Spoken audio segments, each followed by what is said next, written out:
자, 볼까요? 자, 그렇게 해서 행정 처리가 끝났고, 저도 서류를 다 넘겨줬습니다. 자, 그러면 본격적으로 회계 공부에 대해서 좀 해보려고 하는데요. 이게 앞전에 얘기했지만 그다지 재밌는 과목은 못 돼요. 없어요. 지울 게 없어서. 급한 대로. 자, 그래서 회계에 대해서 일단 배우게 될 텐데, 교과서에 있는 내용들이 전부 다 초급자를 대상으로 만들어진 책들이 아니라서 처음에 회계 공부 들어갈 때 굉장히 힘들어해요. 용어 자체도 일반적으로 사용하는 언어하고는 좀 확연하게 다르고 일본식 용어가 좀 많고 이런 상황이라서 제가 여러분들 공부하는데 도움이 되시라고 이렇게 보조 프린트물을 하나 만들었습니다. 당분간은 이 교재 가지고 이 프린트물 가지고 수업이 진행이 될 거예요. 그렇다고 교과서를 안 하는 건 아니에요. 하긴 할 텐데 교과서에 들어있는 내용을 여러분들이 원활하게 이해를 하려면 이 프린트물을 가지고 먼저 수업을 진행하는 게 좀 수월해서요. 자, 여러분들이 이제 오늘 첫날 첫 시간에 배우게 내용이 뭐냐면 거래의 8요소라고 하는 거예요. 얘기 잠깐 옆으로 빠지게 될 텐데 여러분들이 배우게 될 회계는 재무회계라고 해가지고요. 유통업체 기준으로 만들어진 회계입니다. 이게 이제 끝나고 나면은 원가 회계라고 해가지고 공장이나 제조 업종에서 사용하는 회계가 있어요. 그걸 이제 순차적으로 배울 거예요. 이것도 대학교에서는 약 1년 걸쳐서 배우는 굉장히 상당히 어렵고 복잡한 내용인데 사실은 어렵게 가르쳐서 그렇지 어려운 내용은 아니에요. 그래서 원가 회계를 제가 가르칠 때는 그림으로 그려서 설명을 합니다. 그 그림 도표 하나만 사진 찍듯이 눈에 콱 담아두시면 어디 가서 원가 회계 가지고 헷갈릴 일은 없을 거예요. 약간의 부작용이 있어요. 원가 회계가 이해가 되고 나서 가끔 여러분들이 이렇게 제조업종으로 취업을 하시는 분이 있는데 거기 가서 경력 한 10년차, 20년차 되는 과장, 부장, 대리한테 들이받는 경우가 있어요. 그거 아닌데요, 막 이래가면서. 그럼 이제 미운 털 박히는 거지. 어디서 새로 굴러 들어온 사람이 자기보다 훨씬 더 많이 하는 건데, 많이 알긴데, 많이 아는 것까지 좋은데, 들이대 막, 틀렸는데요, 막 이러고 돌직구 날리고, 그러면 미운 털 박히게 되는 거예요. 그때 그냥 입 꽉 다물고 가만히 계시면 되는 거예요. 그거 다 치고. 그게 끝나고 나면 이제 세무회계, 세법에 대해서 배우게 될 텐데, 세법에서 이제 제일 하이라이트는 법인세하고 사업소득세예요. 그런데 여러분들은 공부 범위는 거기까지 들어가지는 않고 근로소득세 그래서 직장에 다니시는 분들이 자 세금을 내게 됩니다. 원칙적 1년에 한 번, 현실적 1년에 12번에 걸쳐서 세금을 나눠내게 되는데 그 부분에 대한 회계 처리를 먼저 배우게 될 거고요. 그 부분 설명이 끝나고서 좀 시간 여유가 생기면 방금 얘기한 법인세하고 사업소득세 부분에 대해서 제가 별도로 강의를 조금 해드리도록 할게요. 원래 시험 범위에 들어가지 않고 공부 범위에 들어가지는 않는데 실무에 나가시면 어설프게나마 이게 무슨 내용이다라고는 알아들어야 업무가 진행이 되는 그런 내용이거든요. 그래서 나중에 간단하게 할 거니까. 자, 그래서 이 순서대로 이제 수업이 진행이 될 텐데 재무회계에서 5곳이 혼자서 공부하기가 제일 벅차요. 그 5군데를 이제 제가 쉽게 이해할 수 있도록 도와주는 역할을 하는 건데 첫 번째가 오늘 수업 내용 시간에 첫 수업 시간에 배울 거래 8요소라고 하는 거예요. 방금 전에 제가 혹시 정규 과정이나 아니면 다른 과정에서 회계 수업을 들어보신 적이 있으신가 하고 물어봤던 이유가 이것 때문에 그런 건데 거래 8요소라고 하는 거를 회계책에서나 아니면은 정규 교육 과정에서는 당연하다라고 생각을 하고 아주 간단하게 쉬운 내용이 아닌데도 불구하고 간단하게 그냥 넘어가요. 설명을 해주는 게 아니라 그냥 넘어가요. 그러면서 회계에 거래 8요소라는 게 있다. 이 규칙에 맞춰서 회계장부에다 적어야 된다. 그런데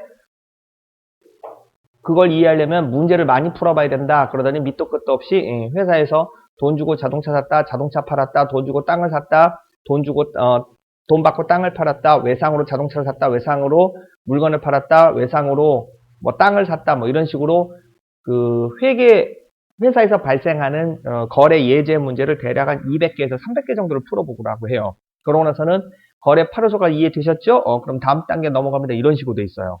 딱 부러지게 이게 뭐다라고 얘기를 안 해주고. 그래서 저는 그 부분을 왜 그런 회계 규칙을 따라야 되는 건지 역사적 배경과 이유까지 다 들어서 차근차근 설명하게 될 거예요. 그렇다 치고 이걸 배우고 나면 거래 파루스를 배우고 나면 그 다음에 개정 과목이라고 하는 걸 배우게 될 거예요. 회계를 이루고 있는 가장 작은 알갱이들을 개정 과목이라고 부르는데 제가 드린 프린트물에서 2장을 넘겨보시면 뭔가 코딱지만한 글씨가 빡빡하게 적혀 있는 게 있을 거예요. 그 중에서 여러분한테 중요한 거는 네 번째 칼럼에 있는 네 번째 열에 있는 현금, 당좌예금, 보통예금, 단기금융상품, 단기대여금, 유동성, 만기부증권, 유동성 매도가능 증권 뭐 이런 파트예요. 3장이에요. 2장 넘겨보라고 했어요. 1장이 아니라. 그래서 그 부분 개정 과목에 대해서 차근차근 배우게 될 거예요. 이 많은 걸 언제 다 외워야 할지 모르겠는데 유통업체 기준으로 만들어진 재무회계에서는 사용하는 개정 과목이 총 1000개가 존재하고요. 그거 다 못 외워요. 저도 외우지도 않고 있고 컴퓨터 프로그램에 내장이 되어 있고요. 실제 업무에서 사용하게 되는 개정 과목은 하나 봐야 8개에서 10개밖에 안 돼요. 시험에서는 20개 정도를 가지고 시험에서 물어보고요. 그래서 혹시라도 여러분들이 나중에 시험 보면서 이런 상황에는 어떻게 처리되는 거지? 라고 전혀 보도 듣도 못한 어떻게 붕괴되는지 어떻게 회계 처리되는지 감이 안 잡힌다 그런 방법이 2가지가 있는데 하나는 우리나라 굉장히 좋은 지식 검색 사이트가 있죠. 여기를 검색해 보시면 나올 거예요. 어딘지 아시죠? 특정 업체를 선정할 수 없으니까 있어 이런 검색 사이트가 네이버 그 다음에 정 안 되면 저한테 전화나 문자 연락 주세요. 바로 제가 회계 처리하는 방법에서 알려드릴 테니까 그렇다 치고 그럼 개정 과목들 중에서 대손충당금이라고 하는 개정 과목이 하나 있어요. 다른 개정 과목들은 논리적으로 다 설명이 되는데 얘는 왜 그런 방식으로 처리가 되는지 시중책에서 논리적으로 전혀 설명이 된 책이 없어요. 다 외워라 이렇게 돼 있는데 왜 그런 방식으로 희한하게 처리가 되는지 논리적으로 처리가 안 되는지 논리적으로 설명할 거예요. 사연이 좀 있어요. 그 다음에 3번째가 감가상각 누계액이라고 하는 게 있어요.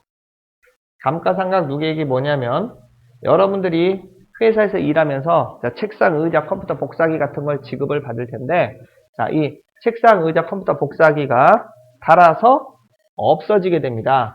그러면 그 책상, 의자, 컴퓨터 복사기가 닳아서 없어지는 과정을 회계장부에다가 기록을 해 주셔야 되는데 이때 감가상각 누계액이라고 하는 약간 희한한 개정 과목을 사용하게 돼요.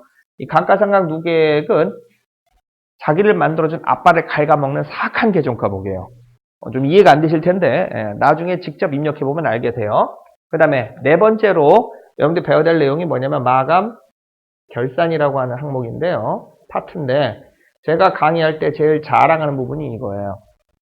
시중에 나와 있는 모든 책, 심지어는 미국, 영국, 일본에서 발간된 회계책들조차도 참고로 회계는 전 세계가 공통입니다. 완전히 똑같아요. 전 세계가.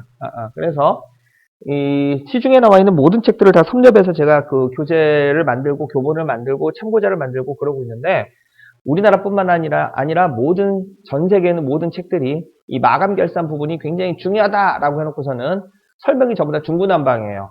그러니까 처음 시작은 연말에 기말에 정확한 자산과 부채와 자본의 가치를 측정하고 정확한 수익과 비용을 측정하는 작업이다 라고 해놓고서는 그 책을 쓴 저자 입맛에 맞춰서 자기들이 자신 있고 잘 아는 부분만 집중적으로 써놓는 바람에 책들마다 전부 다 이 부분이 중구난방으로 되어 있어요. 그래서 이 부분을 아주 외우기 쉽게 제가 테이블 표를 하나 만들어 놓은 거 있어요. 이제 제가 강의할 때는 숨어있는 자산과 부채 5개다. 숨어있는 수익과 비용 5개다 라고 설명을 하는데 눈 딱 감고 A4 용지 한 장 분량인데 그것도 10줄밖에 안 돼요. 그거 외워두시면은 마감 결산 부분은 어디 회사에 가서 경력 15년차, 20년차 되는 차장님, 부장님하고 맞짱 떠도 어디 가서 밀리진 않을 거예요. 정말로. 그래서 그때 가서 프린트물 따로 하나 나눠드릴 건데 그거 보고 이제 수업이 진행이 될 거고요. 마지막 5번째는 현재 가치 계산이라고 하는 거예요. 이게 뭐냐면 자 지금 물론 그렇겠지만 제가 여러분한테 돈을 줘야 될 일이 생겼다라고 칩시다. 그러면 1000만 원을 줘야 되는데 제가 거기다가 이제 조건을 부여한 거예요. 제가 1000만 원을 드리긴 드릴 텐데 지금 1000만 원 드릴까요? 1년 뒤에 1000만 원 드릴까요? 라고 물어볼 거예요. 그러면 여러분들 머리 총 맞지 않는 이상 언제 1000만 원 달라고 해요? 지금 달라고 할 거예요. 그죠? 근데 왜 그러죠? 둘 다 1,000만 원 똑같은데? 총 5가지 사유 때문에 사람들은 지금 당장에 현금을 선호하는데, 첫 번째로는 지금 당장 돈을 받으면 그걸 은행에다가 예금 적금을 넣으면 이자가 붙어요. 현실 세계에서는 이자라는 게 존재합니다. 그래서 지금 1,000만 원은 1년 뒤에 1,000만 원과 값어치가 달라요. 숫자는 같지만 값어치가 다릅니다. 그래서 화폐 가치라고 하는 건 시간이 지나면 점점 값어치가 떨어지는 걸로 돼 있어요. 기억나시는지 모르겠는데 작년 이맘때쯤 짜장면 한 그릇에 얼마냐면 대부분 3,000원 선 정도였었어요. 근데 지금은 5,000원, 6,000원 가죠. 그만큼 짜장면의 값어치는 그대로인데 돈 값어치가 떨어져서 물건값을 2배로 지불해야 되는 거예요.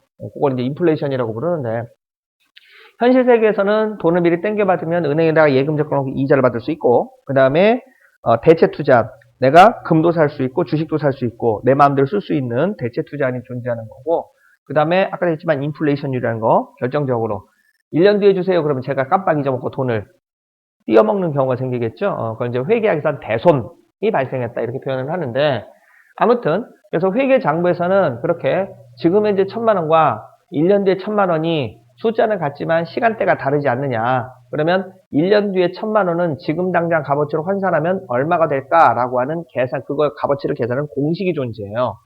그런데 이게 여러분들 고등학교 때 뒤어봤던 등비 수열 중에 하나예요.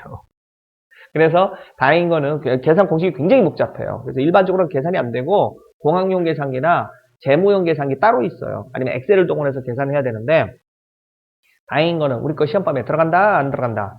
안 들어가요. 그래서 여러분들은 1번부터 4번까지만 배우게 될 거예요. 그리고 혹시 관심 있는 부분들은 나중에 따로 연락 주세요. 5번 현재 가치 계산해서 알려드릴 테니까. 그런데 한번 현재 가치 계산해 보고 나면 이게 살인할 짓인가라는 감동의 쓰나미가 몰려올 거예요. 그래서 회계학 쪽 공부하시거나 대학교에서 재무관리나 경영학 쪽 공부하신 분들이 현재 가치 계산 때문에 머리를 쥐어 싸매는데 계산 공식이 엄청나게 복잡해요. 아무튼 뭐 그렇게 알아두시면 되겠고. 자, 그래서 오늘 여러분들이 배워야 될 게 거래 파료소라고 하는 거예요. 거래 파료소가 뭐냐면 거기 지금 제가 드린 프린트블에도 있을 텐데, 자산의 증가, 차변에 적고 자산의 감소를 대변에 적고 부채의 증가를 대변에 적고 부채의 감소를 차변에 적고 자본의 증가를 대변에 적고 자본의 감소를 차변에 적고 수익의 발생을 대변에 적고 비용의 발생을 차변에 적는다라고 하는 회계의 아주 간단하고 초보적인 규칙을 얘기합니다. 아까도 얘기했지만 저걸 정상적인 교육과정에선 외워라 라고 하는데, 이게 뭘 의미하는지 알려주고 나서 외워라 하든지 말든지 해야 될 거 아니에요. 그죠? 지금 여러분들 표정은 가만히 있어봐. 이게 분명히 한글인 것 같은데, 이 중에서 알아볼 수 있는 거라고는 증가, 감소하고 의 밖에 없죠. 지금 상황이 그래요. 그게 정상인 거예요. 그래서 이걸 3시간에 걸쳐서 차근차근 설명할 텐데, 일단 밑도 끝도 없는 질문부터 좀 하나 하겠습니다. 좀 생뚱맞은 질문이긴 한데 여러분들이 거래 파료소를 쉽게 외우라고 제가 수업 틀을 이런 식으로 짜놓은 거예요. 자, 첫날 첫 시간에 제가 여러분한테 물어볼 질문사항이 뭐냐면은, 세상에서 제일 좋아하는 것이 뭐냐, 또는 좋은 것이 뭐냐, 세상에 제일 좋은 것이 뭐냐, 좋아하는 것이 뭐냐라고 하는 질문인데,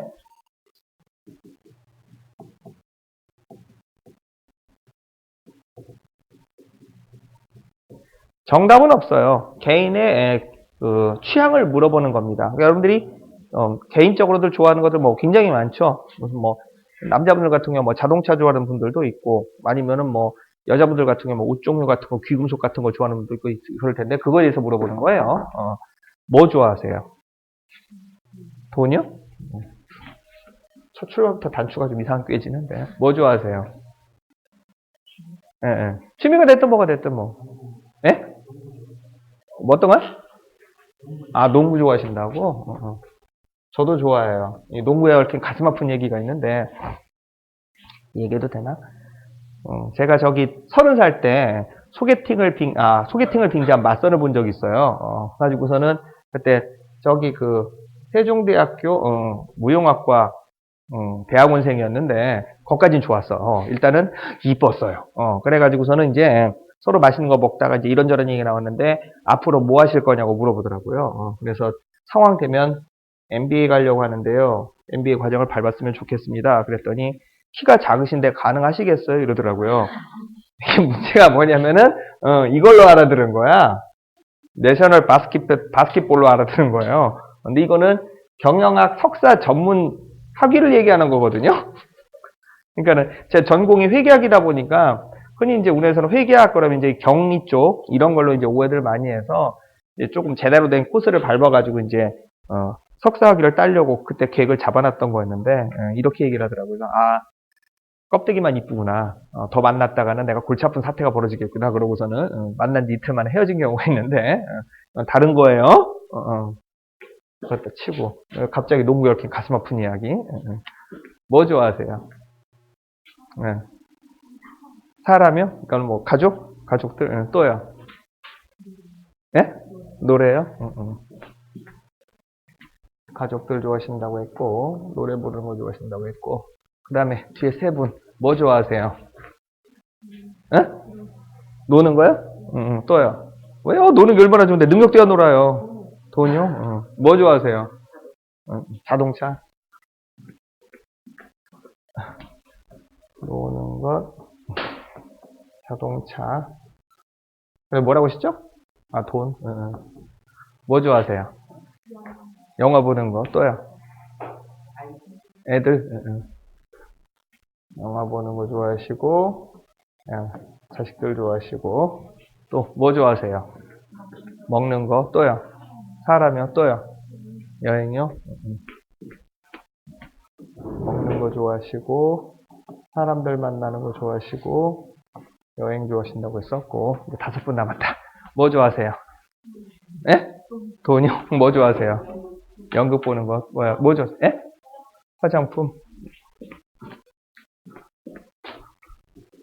화장품 좋아하신다고 했었고, 연극 좋아하신다고 했었고, 돈 좋아하신다고 했었고, 아이고, 이제 2분 남았네.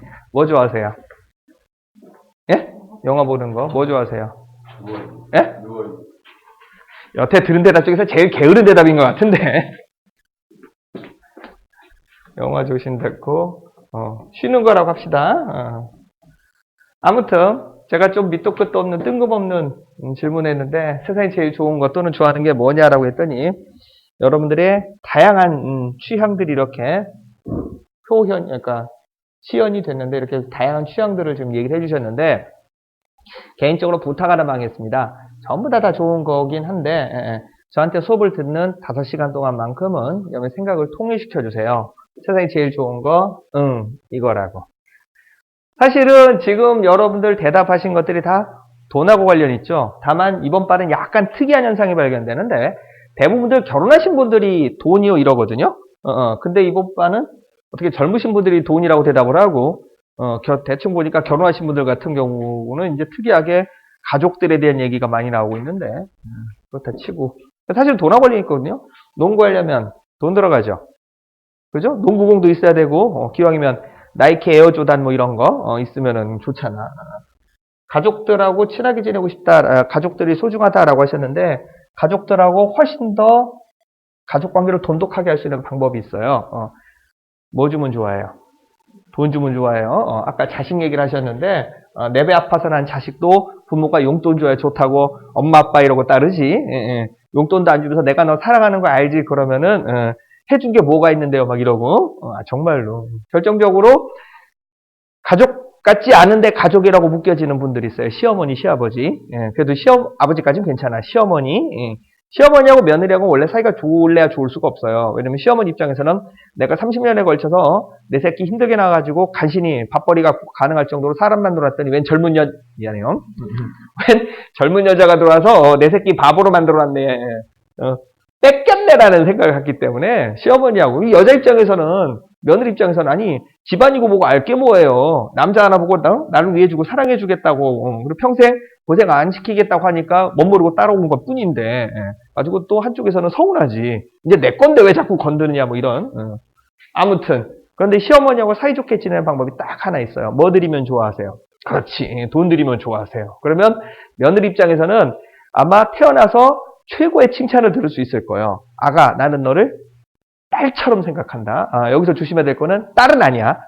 그래서 결정적으로 명절날 돼보시면 알아요. 시누이는 오래간만에 자기 집에 왔다고 안방에 들어가 들어놓고 자고 있죠. 근데 시어머니가 뭔가 부시럭거리고 일할 만하면 딸을 불러요? 며느리를 불러요? 며느리를 불러요. 아가 뭐 하자 이러고서. 그러니까는 가족 같은 분위기란 얘기는 돈 안 주고 일부러 먹겠다 뭐 이런 거야. 넘어가요. 그 다음에 노래 좋아하신다고 했는데 노래 부르려면은 요즘 같은 거 노래방 기계나 좋은 게 필요하죠. 그죠? 노래 연습하고 보컬 트레이닝도 받으면 돈 들어가. 놀려면 돈 들어가요. 숨도 안 쉬고 깔딱깔딱 아까 드럼 모이는 거 얘기하셨는데 그건 노는 거에 들어가는 거 아니에요. 그 다음에 자동차 좋아하신다고 했는데 차 사려면 돈 들어가고 영화 보려면 돈 들어가고 먹는 거 사 먹으려면 돈 들어가고 주변 사람들 어울리면 역시 돈 들어가요. 여행을 간다. 여행이라고 하는 건 낯선 장소에 가서 관광 명소도 둘러보고 맛있는 거 먹고 그 다음에 결정적으로 여행 가서는 잠자리가 편해야 돼. 그래서 여행 가려면 돈 들어가요. 좋은 화장품 돈 들어가고 연극 보는데 돈 들어가고 쉬는 거. 침대는 가구가 아니라며. 과학이라며. 소녀시대가 얘기했어요. 내가 얘기한 거 아니야. 그래서 편하게 쉬려면 이것도 돈 들어가요. 그래서 돈이라고 하는 게 인생을 사는데 인생 잘 살아야 100년이지만 중요한 건 아닌데 많은 비중을 차지하죠.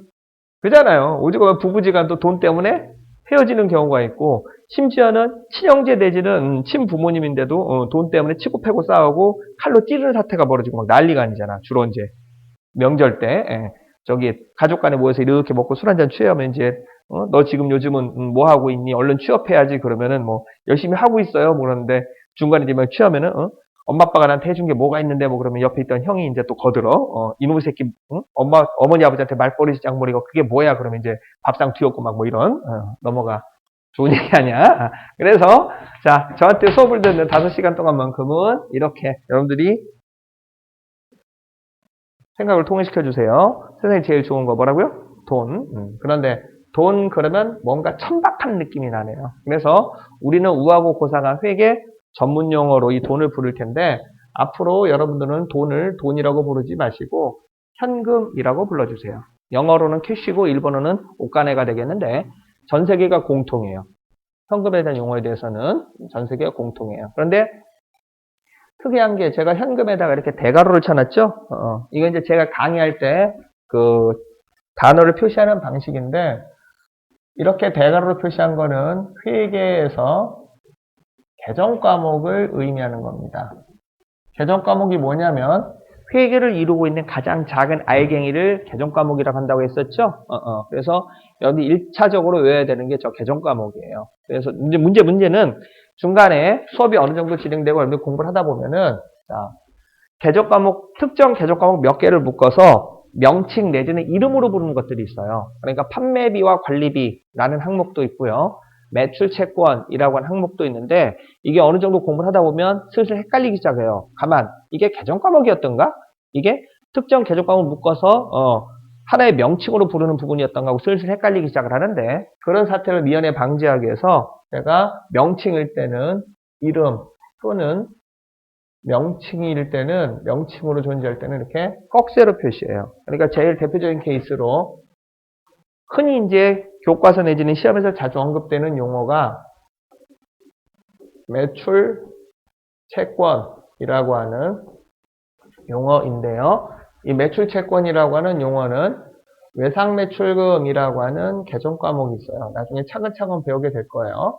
아마 이번 주 금요일 날쯤 배우게 될 거예요. 외상매출금이 뭔지는 시험에 굉장히 자주 나오는 개정 과목인데 외상매출금과 받을 어음이라고 하는 개정 과목 두 개를 묶어서 부르는 명칭이에요. 이거 말고 매입 채무라고 하는 것도 있어요. 매입 채무라고 하는 것도 있는데 얘는 외상 매입금과 지급 어음이라고 하는 걸 묶어서 부르는 명칭이에요. 아, 참, 깜빡 잊고 얘기 안 했다. 지금 제가 칠판에 판서한 걸 받아 적느라고 정신들이 없으신데, 우리나라 주입식 교육의 병폐.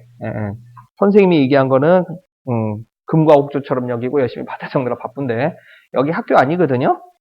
학원이에요. 무슨 얘기를 하고 싶냐면, 여길 지금 누구든지 핸드폰들은 다 갖고 있을 거예요. 그 좋은 핸드폰 뒀다 뭐 하려고 그래요. 그래서 하는 얘기인데, 수업 중간에 제가 판서하고, 중요하다고 설명하는 부분은 핸드폰으로 사진을 찍으세요. 아, 정말로. 그 다음에 수업 내용에 대해서 상용 목적으로만 사용하지 않으면 수업 도중에 수업 내용에 대해서 녹음하는 거, 그 다음에 녹화하는 거 전부 다 허용합니다.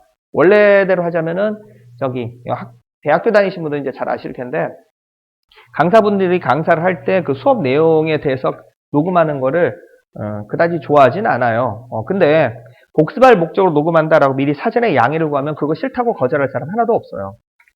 기본적인 사회 예의인데 무리하게 얘기도 안 하고 그냥 녹음 녹화하는 거는 그건 굉장히 큰 결례예요. 근데 수업하기 전에 미리 사전에 양해를 구하는 거 그거는 괜찮아요. 상업용 목적만 아니면은. 그래서 중간중간 수업 진행할 때 중요하다고 판단되시면 사진 찍으시고 오죽하면 이거 시험에 꼭 나옵니다. 정말 중요합니다. 라는 항목이 되면은 제가 포토타임을 따로 가질 거예요. 사진 찍으라고 30초씩 시간을 줄 거예요. 그래서 열심히 필기하실 거 없어요. 필기는 저 혼자만 열심히 판서하면 되는 거고 여러분들은 핸드폰으로 찍어서 사진첩에다 갤러리에다 저장해 놨다가 시간 날 때 여유 될 때 한 번씩들 복습해 주시면 돼요. 지금 당장은 아마 복습할 거 양도 적고 그 다음에 다음날 되면 제가 이거 따로 또 복습해 드릴 거기 때문에 공부 양이 적어서 그다지 크게 부담되지는 않을 거예요. 됐죠?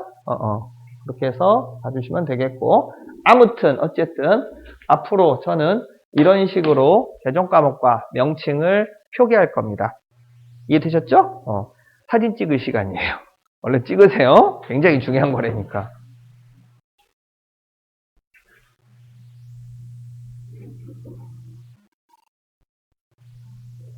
혹시 노트 7 갖고 있는 분 없죠? 왠지 불안해서. 아니 그냥 사소하게 그냥 왠지 불안해서.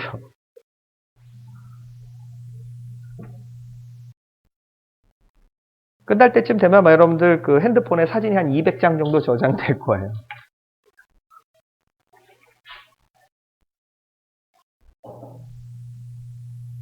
카메라 어디 있는지 몰라요?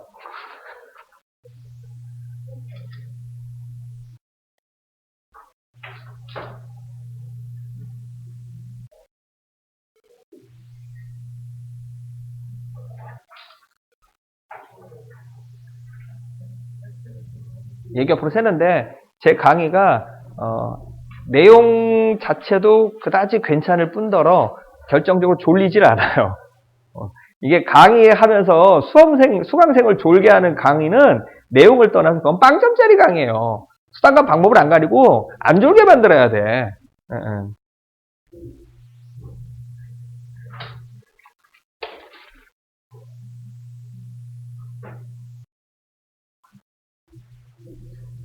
자, 됐죠? 자, 그러면 선생님 제일 좋은 게 뭐냐라고 제가 여러분들한테 첫 번째 시간에 물어봤고요. 자, 두 번째로는 제가 여러분한테 이제 부탁을 좀 드려야 되겠는데 앞으로 이렇게 해주세요. 뭐냐면 이제 좋은 것 또는 좋은 일에 대한 얘기를 할 텐데 앞 회계에서는 좋은 것, 좋은 일은 왼쪽에다 적는 거예요. 여러분들 보기에 공책을 펼쳐놓고 봤었을 때 왼쪽 컴퓨터 모니터에서 회계 프로그램을 가지고 거래 내역을 입력을 할 때도 왼쪽에다가 좋은 걸 집어넣어 주는 거예요. 왜 그런지 조금 이따가 바로 그림으로 설명해 줄게요. 그 다음에 회계에서는 나쁜 것이나 나쁜 일이 발생할 수가 있어요. 그러면 나쁜 것 또는 나쁜 일은 오른쪽에다가 적어주세요. 앞으로 이렇게 해주시면 돼요. 할 수 있겠죠? 오른쪽은 밥 먹는 손 쪽, 왼쪽은 밥 안 먹는 손. 자, 그런데 회계에서는 왼쪽을 그냥 왼쪽이라고 안 부르고요. 회계 전문 용어인 차변이라고 하는 용어로 부릅니다. 그 다음에 회계에서는 오른쪽을 그냥 오른쪽, right 이렇게 안 부르고 회계 전문 용어로 대변이라고 불러요. 자, 그런데 여기서 또 문제가 발생을 해요. 왜 이렇게 불러야 되고 왜 이러한 규칙을 따라야 되나요? 라고 물어보면 고등학생 때하고 대학생 때하고 가르치시는 분 반응이 다른데 고등학교 때 회계를 배우면서 회계책에서 저렇게 나와 있는 규칙에 대해서 왜 왼쪽을 차변이라고 부르고 오른쪽을 대변이라고 불러야 되나요? 라고 하면 우리 때 같으면 너희 새끼 나와 그러고 일단 때리고 봤어요. 너 대드니? 뭐 이래가면서 난 궁금해서 물어봤을 뿐인데 예. 대학교 가서 아니면은 조금 괜찮으신 점잖은 선생이면 일단 외워둬. 대학교 가면 알려줄 거야 이래요. 그래서 못 모르고 열심히 외웠어요. 대학교 가서 대학교 교수님한테 고등학교 때 배웠는데 회계에서는 왜 왼쪽을 차변이라고 그러고 오른쪽을 대변이라고 부르나요? 그러면 이상하다는 쳐다봐요. 당연한 거야. 뭐. 고등학교 때 안 배웠어? 뭐 이런 식으로 서로 떠넘기고 바쁜데 이유인즉슨 두 사람 다 모르고 가르치기 때문에 그래요. 아 정말이에요. 그래서 여러분들 일단 회계에서는 왼쪽을 차변이라고 부르고 회계에서 오른쪽을 뭐라고 불러요? 대변이라고 부르면서 좋은 것은 왼쪽에 나쁜 것은 오른쪽에 적어야 된다라는 규칙을 먼저 외우셔야 되겠는데 이게 농담이 아니라 회계책에 보면은 뭐라고 돼 있냐면 여러분도 이렇게 대답해야 되는데 이게 왜 그러죠? 하고 물어보면은 이렇게 대답하셔야 돼요. 안 믿어지겠지만 원래 그래요 라고 대답하셔야 돼요. 그러면서 여러분들도 이제 혹시라도 저 부분에서 물어보는 사람이 있으면 일단 가제는 한번 떠주시고 바보 아니니? 당연한 거 아니야? 남들도 다 그렇게 하고 있어. 잔소리 말고 해. 이렇게 대답해 주면 되겠는데 이게 마음에 안 들면 우하고 고상한 회계 전문 용어로 회계 공준이다. 이렇게 대답하면 돼요. 회계 공준이 뭐냐면 다른 사람들도 다 그렇게 생각하고 있으니까 이상한 생각 품지 말고 그냥 시키는 대로 해. 뭐 이런 내용이 되겠는데 안 믿어지겠지만 인문사회과학 계열 중에서 이런 식으로 무작정 잔소리 말고 시키는 대로 해 하는 게 굉장히 많아요. 제일 대표적인 게 언어 쪽에서 문법이 그러고요. 그 다음에 법학 쪽에서 사람을 살해한 자는 10년 이상의 징역, 무기징역 또는 사형에 처한다 했는데 왜 10년인가요? 그러면 그 정도가 적당한 것 같은데 뭐 이런 식으로 그 다음에 교회 쪽, 종교 이쪽에 가서 예수님의 부활을 믿습니까? 라고 목사님이 물어보시는데 저는 안 믿는데요. 그러면 너희 새끼 나와 뭐 이런 사태 벌어져요. 중학교 때 뭐 그랬다가 뒤아지게 맞은 적이 있어 목사님한테. 예. 목사님이 폭력을 행사하더라니까. 남들도 다 믿는데 너만 왜 안 믿니? 막 뭐 이런 사이비 호로 뭐 이러고 나갔었어요. 그 목사님. 넘어가. 잘 살아계실지 모르겠다. 아무튼 그래서 인문사회과학 중에서는 그런 쪽의 종류들이 굉장히 많은데 회계학도 불쌍하게도 그런 계열에 들어가요. 자 그런데 회계학 책은 안 나오지만 이 부분에 대해서 자세하게 좀 설명을 하려고 하는데 원래 그래요라고 하는 부분부터 설명을 할게요. 불행하게도 여러분들이 예전에 배웠거나 아니면 지금 배우고 있는 이 회계는 앞으로도 마찬가지지만 우리나라에서 만들어진 회계가 아니라 15세기 때 그러니까 무려 600년 전에 중세 유럽 그것도 이탈리아 천주교 쪽에서 만들어져서 그래요. 그러니까 기독교적인 사고방식이 반영이 돼 있어서 그래요. 원래 그래라고 되어 있긴 한데 사실은 회계학 책은 안 나오지만 역사적 배경을 설명하면 15세기 때 중세 유럽에서 회계가 만들어졌는데 사정이 좀 있어서 이탈리아 천주교 쪽에서 만들어졌어요. 회계를. 그래서 기독교적인 사고방식이 반영이 되어 있다 보니까 이러한 규칙을 갖게 된 거예요. 그 부분에 대해서 이제 좀 자세하게 설명을 할게요. 왜 차변대변이라는 단어까지 나오게 된 건지. 일단 여기 지금 교회 다니시는 분들은 잘 아실 텐데 교회 안 다니시는 분들 뭐 잘 알지 뭐. 예수님이 골고다 언덕에서 십자가에 매달려서 로마인들에게 처형을 당했다라고 되어 있어요. 그런데 가운데 예수님이 있었고 자 오른쪽에는 성경책에 보면은 오른쪽에는 배가 고파서 빵을 훔친 도둑이 같이 처형을 당했고요. 왼쪽에는 사람의 재물이 탐나서 칼로 사람을 찌르고 재물을 훔친 강도가 같이 처형을 당했다라고 되어 있어요. 그런데 오른쪽에 있던 저 빵을 훔친 도둑이 예수님 제가 주님께서 후회하는데 아무리 배가 고파도 나무 물건에 손을 대지 말았어야 됐었습니다. 그래서 비록 죽기 직전이지만 죄를 용서받고 싶습니다. 제가 진심으로 뉘우치면 천당에 갈 수 있을까요? 라고 하면서 예수님한테 회개하겠다고 고백을 했죠. 그랬더니 왼쪽에 있던 강도가 사람이 죽으면 끝나는 거지 무슨 천당 지옥이 있다고 그래. 그러면서 끝내 회개를 안 했네. 했더니 예수님이 결국은 저 도둑한테 죄사함을 받으면 천당에 갈 수 있다. 그러면서 죄를 용서해 준 걸로 돼 있죠. 그래서 중세 기독교 관점으로는 오른쪽이 좋은 거고 왼쪽은 나쁜 거다라는 인식이 이때부터 심어지게 돼요. 왼쪽은 나쁜 것이라고 하는 인식이 심어지게 돼요. 이때부터. 실제 서양인들도 지금도 그렇게 생각하고 있는 건데, 자, 그런 상황에서 참고로 15세기 때면은 우리나라는 고려 말 조선 초쯤 돼요. 그래서 또 그저께 또 쉬었잖아. 한글날. 예.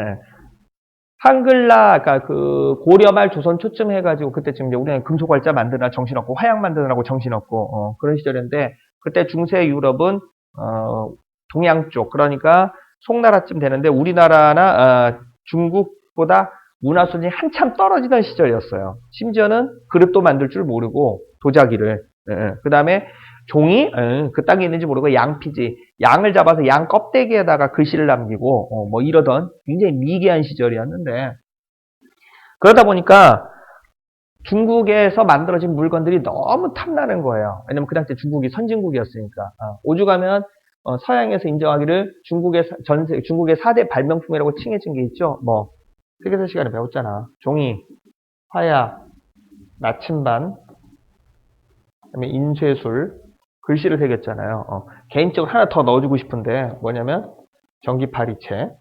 아유 이번에 여름에 하도 더워서 하나 장만을 했는데 최고더구만요. 이게 그 파리모기를 잡으려면 살충제를 뿌려야 되잖아요. 그게 냄새가 독해. 근데 이거 우연치 않게 하나 선물을 받았어요. 큰 걸로. 파리모기 지나가는데 버튼으로 한번 휙 휘두르면은 파리모기가 그냥 타는 정도가 아니라 터지더구만. 결정적으로 더 좋은 점. 냄새가 고소해. 가지고서는 독한 냄새도 안 나고 파리모기를 잡을 수 있어서 너무나 마음에 들던데. 아무튼 그렇다 치고. 그래서 종이도 중국에서 만들어진 거고 화약도 중국에서 만들어진 거고 나침반 그전까지는 서양 애들 나침반이 없어가지고 바다 100개를 멀리를 못 나갔었어요.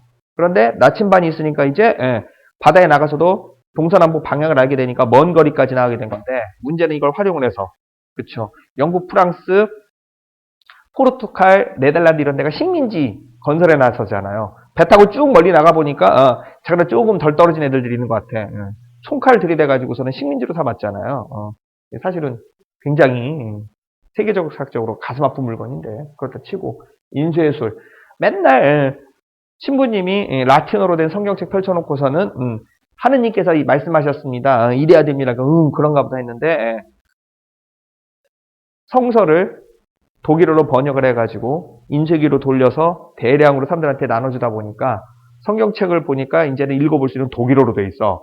그거 보니까 신부님이 얘기한 게 목사님이 얘기한 게 없어. 가지고 종교개혁이 일어난 거잖아요. 그래서 인쇄술도 서양 문화에 굉장히 큰 영향을 미쳤는데 그렇다 치고 그렇게 해서 이제 중국산 물건이 그 당시 때 최첨단의 물건인 거예요. 그래가지고 이탈리아 상인들이 실크로드를 타고 약 2년 정도를 전부 다 걸어서 낙타 타고 걸어서 중국 송나라까지 들어가가지고 시안이죠. 정확하게는 시안까지 가서 중국산 물건을 띄어다가 유럽 왕이나 귀족들한테 팔면서 어마무시하게 큰 시세 차익을 남깁니다. 그게 이제 방금 얘기했지만 대표적으로 실크로드. 이거는 서양 애들은 그 당시 때 비단이라는 존재 자체를 몰랐어요. 아주 이탈리아 상인들이 비단을 소개했는데 이건 가죽옷보다 훨씬 가볍고 부드럽고 따뜻하고 근데 문제는 재료가 뭔지를 몰라. 그래가지고 100% 중국 송나라에서 수입할 수밖에 없는 뭐 그런 상황이었는데 당나라 때 까먹었다 그 황제 이름이 당나라 때 그 밑에 있던 왕의 그 자식 하나가 딸 공주 하나가 페르시아로 시집을 갑니다. 뭐 왕이 페르시아 남자가 좋아서 시집 간 건 아니고 정략 결혼 형태로 해서 당나라 현종 때 아시죠? 양귀비가 말아먹었어. 그래가지고서는 이제 페르시아로 이제 시집을 가게 되는데 페르시아로 시집가면서 내 비록 정략 결혼을 가지만 우리 부군 남편 나라에서 뭔가 기여를 좀 해야 되겠다 그래가지고 쪽두리 안에 누에아를 숨겨가요. 그러면서 이제 거기 가서 이제 이게 그 누에라는 알인데 누에라는 벌레의 알인데 이걸 따뜻하게 놓으면 벌레가 나오고 거기다가 뽕나무 잎을 먹이면은 엄지손가락은 벌레가 나오는데 그 벌레가 꼬치를 만들게 되고 그 꼬치를 코쿤 그걸 풀어서 비단을 만드는 거야. 그러면서 비단을 만드는 재료가 많잖아요. 공개가 돼요. 그러면서 이제 중국 쪽의 비단 시장이 급격히 위축이 되는 그런 상황이 벌어지게 되는데 그대로 있을 수 없다 그래가지고 우리나라는 문익점 선생이 목화씨를 숨겨오는데 사실은 숨겨온 것도 아니에요. 정식으로 수입해가지고 그 교과서에서 잘못 알려주고 있는 것 중에 하나인데 문익점 선생이라고 해야 되나? 원래 그 정몽주 쪽으로 붙었었어요. 이성계 반대파 쪽이었었어요. 그래가지고 원래는 목이 달아날 판인데 목화씨 가지고 엄청나게 큰 돈을 벌었거든. 그래가지고는 이성계 입장에서는 그 역성 혁명을 하는데 자금도 필요하고 그래가지고 너 성금을 내면 특별히 살려줄게 그래가지고서는 다시 이성계 쪽으로 들러붙는 간에 붙었다 쓸개 붙었다 하는 인간이었어요 사실은.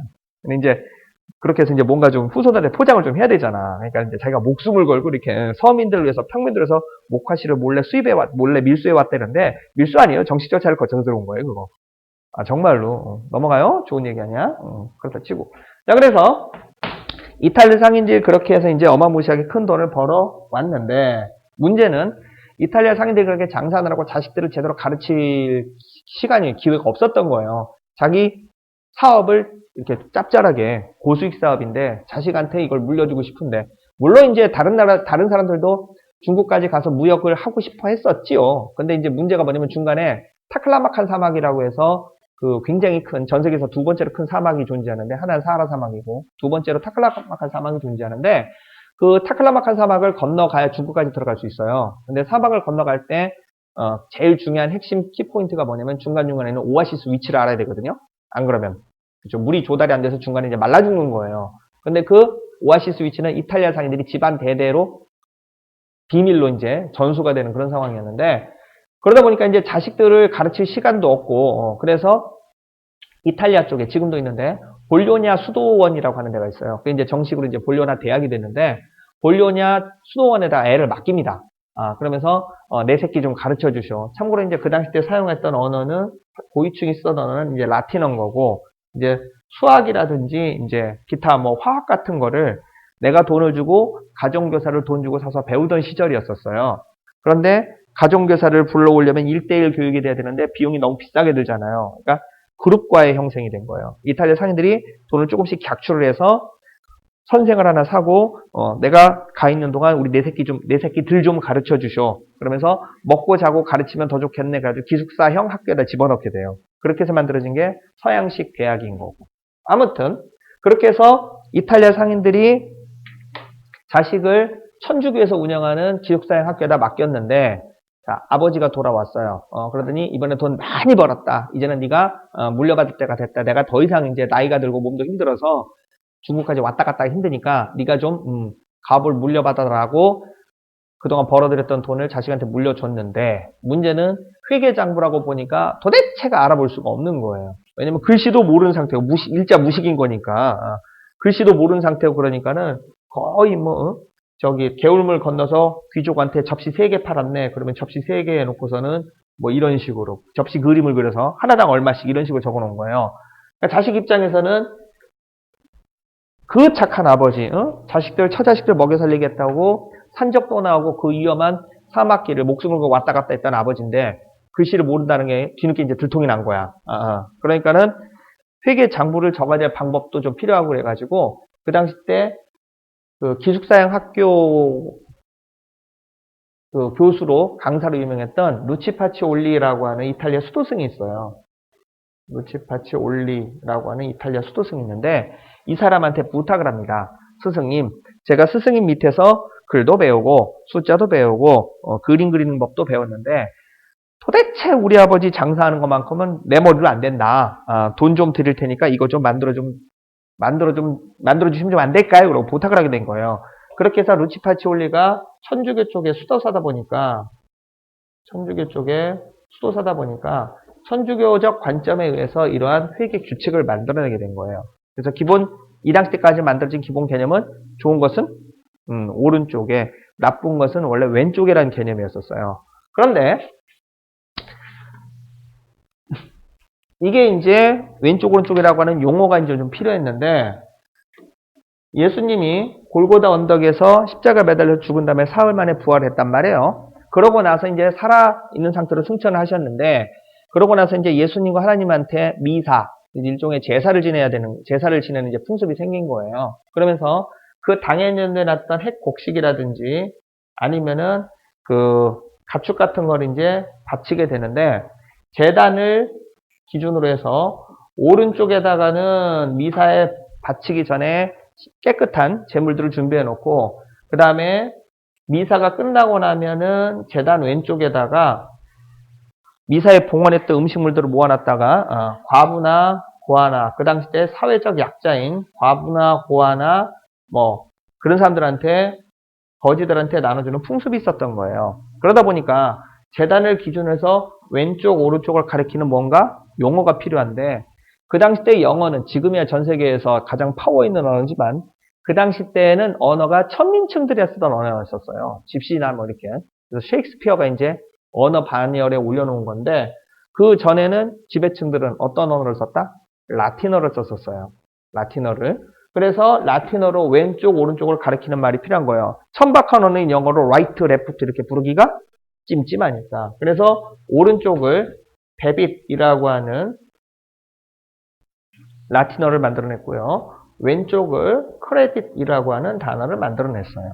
그래서 물론 그렇겠지만 여러분들이 교보문고나 영풍문고에 있어서 Financial Accounting 그래가지고 영어로 되어 있는 원서를 사보시면 회계의 왼쪽 오른쪽을 이런 식으로 표시합니다. 이거는 데빗이라고 하는 라틴어고 이거는 크레딧이라고 하는 라틴어예요. 근데 영어에서도 이걸 그대로 끌어다 쓰고 있어요. 참고로 부채하고 오해하시면 안 돼요. 부채는 I가 없어. 부채는 DBT예요. 이거는 부채고 I가 하나 들어가면 회계에서 말하는 오른쪽, 그 다음에 데빗은 크레딧은 회계에서 말하는 왼쪽이 되는데, 문제가 뭐냐면 이렇게 이탈리아에서 회계가 만들어지고 서양에서 쭉 쓰고 있었는데 세계 2차 대전 때 독일하고 이탈리아하고 일본하고 한 통속이었어요. 그래서 일본 입장에서는 서양 문물을 어떻게든 다 빨아들여야 될 상황인데, 그래서 파견단을 보내 이탈리아로. 당신의 회계제를 배우고 싶다. 그래가지고 손짓 발짓 말이 안 통하는 상황에서 서양식 회계를 배워 왔는데, 문제는 일본 애들이 이 데빗 크레딧 발음이 안 되는 거예요. 아시는지 모르겠는데 여기 일본어 공부하거나 일본에 좀 관심 있는 분은 아실 거예요. 일본 애들의 외래어 발음 표기는 상상을 초월합니다. 안 좋은 쪽으로. 어느 정도 안 좋으냐면, 우리 급하면 집어타는 교통수단 있죠? 이거. 그렇죠. 영어로는 택시고 우리도 외래어 표기로 그냥 택시라고 발음을 하는데, 일본 애들은 택시, 특히 받침 발음이 없어요. 모음이 아, 이, 우, 에, 오 5개밖에 없고요. 거기에다가 자음을 섞어서 카키쿠케코, 나니누네노, 사시스세요, 라리르레로, 타치트테토 그래가지고 히라가나 50개, 가다가나 50개 가지고 모든 언어를 표현하다 보니까 발음 표기가 개판이에요. 택시 발음이 안 돼가지고 일본어로는 다쿠시라고 발음합니다.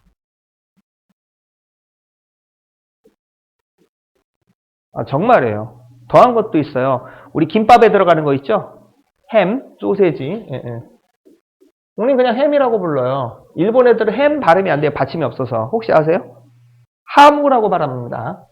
햄이 아니에요. 하무. 하무 이런.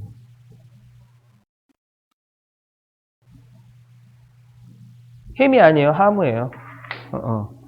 얘네들 발음만 들어오면요, 도대체 이게 뭔 소리야 못 알아들어요. 초콜릿을 초콜릿도라고 하고, 커피 발음 안 돼서 코히라고 발음을 하고, 정말 완전히 새로 배워야 돼요. 영어 단어처럼 새로 배워야 돼요. 아주 짜증나는 언어야. 아무튼 그렇다 치고, 그렇다고 일본 애들도 다 영어를 못하는 건 아니에요. 잘하는 애들은 잘해. 근데 전반적으로 안 된다는 거지. 문제는 데빗 크레딧 발음 자체가 아예 안 된다라는 거예요. 그래서 이거 발음이 안 되니까 한자 발음만 억지로 끼워 넣은 가차자 방식을 사용합니다.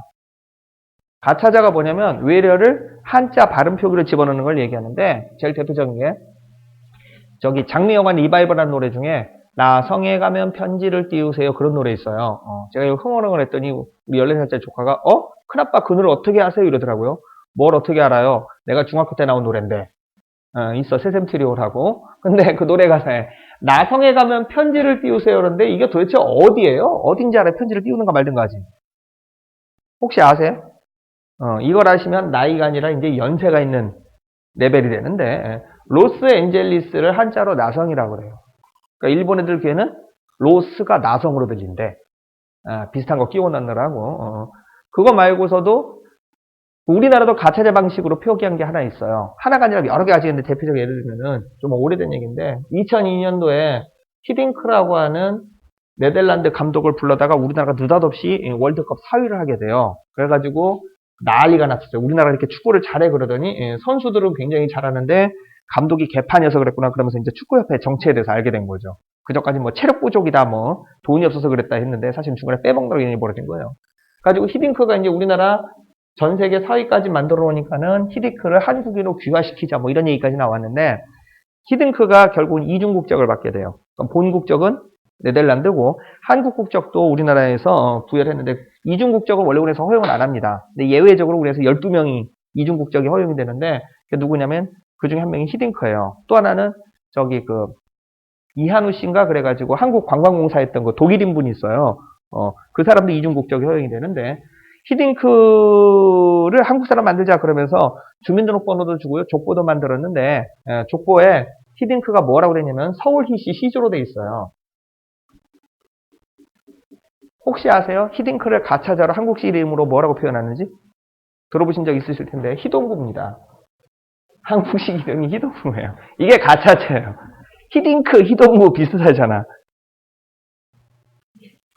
이게 가차자예요. 그러니까는 외래어 내지는 한자 발음으로 비슷하게 얼추 끼워 넣는 건데 의외로 그런 거 많이 갖고 있어요. 또 뭐가 있나?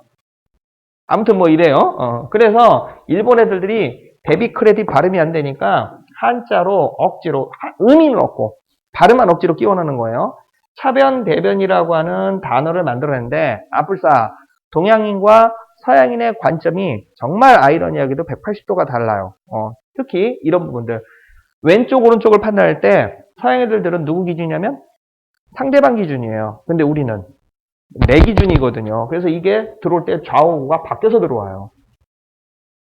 서양 애들하고 동양인하고 사고관습 체계가 의외로 정말 재밌는 게 많은데 우리는 주소 체계를 표현할 때 서울특별시 종로구 관철동 아니면 서울특별시 강동구 천호동에서 큰 것부터 작은 걸로 가죠. 근데 서양 애들은 주소 체계가 작은 것부터 시작해서 큰 거로 가요. 왜냐면 걔네는 세고 방식이 모든 세상 사물은 작은 알갱이로 돼 있고 그게 뭉쳐져서 큰 거가 되는 거야. 이런 식의 개념을 갖고 있거든요. 그리고 언어도 그잖아요. 우리나라 말은 동사가 맨 뒤에 오는데 서양 애들 동사가 앞부분에 선두 부분에 오죠. 주어 동사 이러고 오잖아요. 근데 우리는 주어가 맨 앞에 오고 동사가 맨 뒤에 들어가는데 우리는 주어 빼먹는 걸 일상다반사잖아요. 어디가 그러면 너 어디 가니? 원래 얘기가 되는데 어디가 그러면 학교가 그런데 나는 학교 간다는데 나도 빼먹잖아. 그래서 근데 영어에서는 주어 빼먹으면 난리가 납니다. 말이 아예 성립이 안 되는 걸로 쳐주거든요. 그래서 그런 식의 이제 아이디어. 근데 먹는 것도 우리는 한상 몽땅 차려놓고 먹는데 걔네는 코스 요리. 하나 먹고 하나 치우고 하나 먹고 하나 치우고 하나 먹고 하나 치우고 우리는 면적 개념인데 걔네들은 라인 줄 개념이에요. 그게 좀 많이 차이가 나는데 아무튼 대변차변이라고 하는 말도 안 되는 일본식 한자를 만들어내고 그걸로 해서 여러분들이 배우게 된 거예요. 앞으로도 배우게 될 거고. 일단 됐죠? 자 이렇게 해서 회계에서 말하는 차변 대변 얘기까지 나왔고요. 잠시 쉬었다가 10분 쉬었다가 자 본격적으로 거래 파르소라고 하는 거 제가 조립을 이해를 시켜드릴게요. 됐죠? 쉬세요.